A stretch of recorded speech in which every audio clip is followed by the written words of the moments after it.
Hey y'all, I just wanted to share something that I made. You might have seen the FBI org chart that I posted the other day. That was just names on a page, PDF, showing, the names within the FBI during the Spygate era. And the problem with that is it's hard to get a visualization of who moved where, what the roles were and all that. And so I wanted to do like an animated version of it where you can see people moving around along a timeline, and it makes it more clear, who is being promoted, what the movement was, and so that's what I did here. So fair warning, I might be jumping the gun on this. Uh, all this is that you're going to see in a second is names moving around an org chart. I feel like to really tell this story, you need to curate it. You need to really tell it in the context of the overall storyline. I'm not doing that here. I'm just showing the names and showing how they moved around. I think this is still useful because there's a lot of raw information here that and ultimately we don't really know how this is going to end up, right? So we don't know who the all the good actors, who all the bad actors are. So I think it is helpful to see the overall picture, and then as we go, we can make do some analysis and really tell the story better. So in terms of the time frame for this that I'm going to show you. So this is August 2015, which is when Andrew McCabe moved from the Washington field office to headquarters. And it goes through May 2017, which is when Comey was fired. So that's the time frame here. Spygate goes even beyond that, right? Spygate goes through today. This is just covering through Comey being fired. And so let's get started. So first thing that you're going to see is the people who left the FBI in August 2015. I'll do that now. So these people left. Okay, so that opens up the SAC, Special Agent in Charge. That's the kind of head of that field office. So you're going to see Kevin Perkins moving over to Baltimore field office. That opens up the Associate Deputy Director position. Andrew McCabe moves over to Associate Deputy Director. So he moves from Washington field office to HQ. So he is now in HQ. And he's been in HQ before. He was part of the National Security Branch before, but this is a top position for him. So that's it's an important place to be. So and then there's a couple other movement. Trey Lackey, who was previously sort of a special assistant to Comey, moves into the executive associate director of the National Security Branch. Kind of confusing. He moves down there. A couple other movement. Oh, here's an interesting one. So the guy who was leading the Philadelphia field office moves to the London, basically the London embassy. He's the FBI representative at the London embassy, so he works with um, the intelligence agencies in London. So that's a person to keep an eye on. Let's keep on going.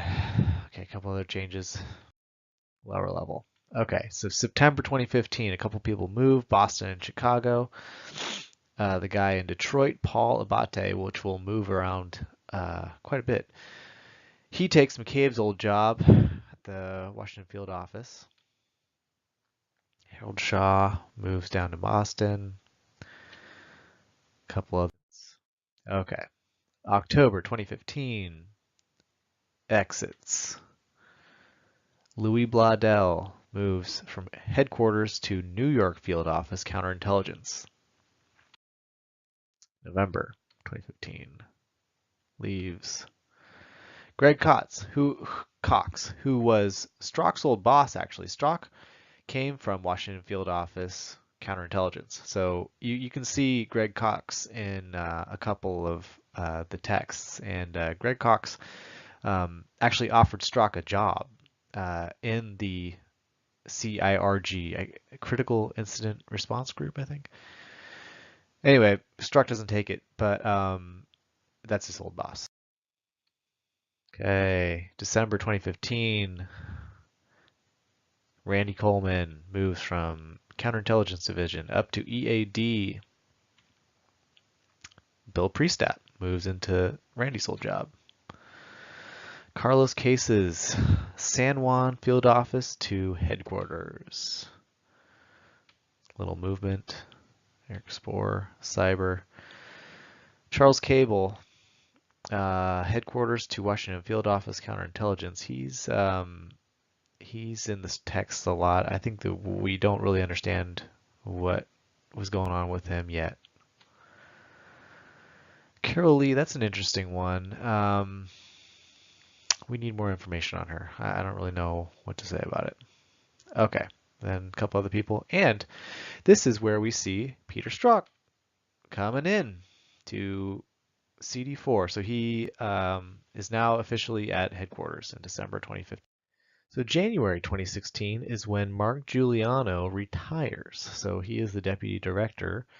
He leaves, someone else leaves, which opens it up for Andrew McCabe. So he moves up to deputy director. So deputy director is the highest non-politically appointed position in the FBI, right? So this is day-to-day operations. It's a lot of, power for stuff that happens within the FBI to control investigations and all that stuff. And he brings with him Miss Lisa Page. So she was in the legal office within the FBI. I think it's called OLP. But she was connected with Andy, and so he brought her in to this role that he created for her, special counsel, and so she got to be in that 7th floor kind of zone. A couple other movements. Okay, February 2016. This is where John Giacalone leaves, which is the EAD of the National Security Branch. He leaves, which just opens it up for Mike Steinbach. You see him in text a lot. David Bowdish, he was the leader of the Los Angeles field office. So if you remember, this is around the same time as the San Bernardino terrorist attack. So that happened, San Bernardino, LA was the lead on that. So David Bowdish was kind of in charge of a lot of the early part of that investigation. And I think Comey really liked what he saw in Bowdish, and so brought him into HQ. It seems like Bowdish was actually pushing back against a lot of the Spygate corruption. We'll see what we find out on that. That's kind of where I'm leaning right now, is that he's actually a good guy. Greg Brower, you see him in the texts. He worked for DOJ a while back. At this time, he was just a private lawyer in Nevada, and he got brought in to the FBI. A couple other movements. March 2016. Couple movement. April. David Johnson moves up there. Carl Goddess. 80 counterterrorism movement. Diane Upchurch. So this one's kind of interesting that she, right around sort of the closing of the Hillary email case, when that's really rubber hitting the road, she gets transferred out of HQ to Little Rock. So Little Rock is one of the field offices that played a role in the Hillary investigation. I don't know, just something to keep an eye on. It's kind of interesting that she went to Little Rock. Okay, a couple other things. Here we see Jennifer Boone. If you see Section Chief Counterproliferation Center, she's going to move up inside the Counterintelligence Division later. May, nothing happens. June. Okay. July 2016. So here we're going to see some movement inside of the counterintelligence division. So if you see, you have the counterintelligence division, and it's led by Bill Priestap. You have 3 DADs, Deputy Assistant Director, I think. Gordon Johnson, Dina Corsi, Robert Jones. Dina Corsi seems to stay this entire time. Here we're going to see Robert Jones moving out of the counterintelligence divisions after a couple people leave. So you see the assistant director of the Weapons of Mass Destruction Directorate leaves. Joshua School moves up to EAD. Robert Jones moves over out of the DAD role into the Weapons of Mass Destruction Directorate. So here, July 2016, remember the context here. This is the start of Crossfire Hurricane. So Peter Strzok actually moves up to acting DAD here in July 2016. He moves up into that role that was vacated by Robert Jones. And, you know, at the start of this very critical investigation. So just keep that in mind. A couple other people move in July, August. So here there's going to be even more movement within the counterintelligence division. A lot of upheaval around this time frame.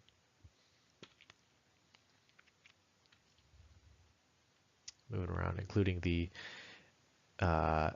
leader in charge of the New York field office gets replaced. And again, New York field office is a really important thing here because, you know, they're the ones that find the Hillary. They're the ones that find the laptop with the emails later on in October. So New York field, keep that in mind. New York field office is important as well. So we're going to see the other DAD inside of the counterintelligence division, Gordon Johnson, moves out of the counterintelligence division to Norfolk. And this is where Peter Strzok moves into the DAD role officially. So he gets officially promoted, even though he was acting this whole time. Now he's official. And we also know that there's someone. We know that there's someone that we don't know, and we're calling him, me and at SeekerOTL, we're calling him the disappearing DAD. He's the one that came up with that name. We know from the text that this guy gets fired in September, and we don't know who he is, so we're calling him the disappearing DAD. So September comes. A couple people leave, replaced. I'm sorry, he gets fired in October. So the texts say, you know, the name is redacted, but the texts say that Bill Priestap brought this guy into his office and fired him and told Peter and Dina about it. I don't know. Well, hopefully we'll figure out more about that. Chris Pihota moves up to EAD Science and Tech. And Jennifer Boone, which I mentioned previously, moves up into that role that the disappearing DAD vacated.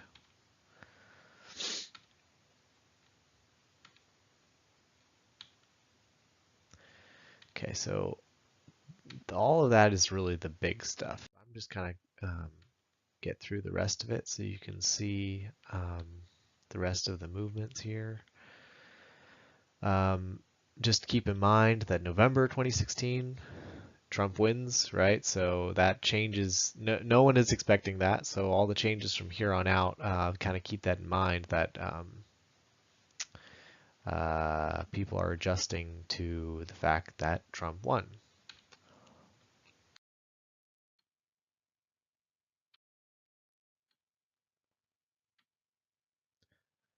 Okay, February, we have both Mike Steinbach and Randy Coleman leaving. And what happens in February? Trump gets inaugurated. I said I wasn't going to do any analysis. I'm sorry, I'm doing a little bit of analysis. I'm adding some context. So I'm saying maybe these things were correlated. I don't know. We'll figure it out. So both those guys leave. That opens it up for Carl Goddess and Paul Abate. Andrew Vale moves into Paul Abate's old role. Charles Kable moves over to HQ.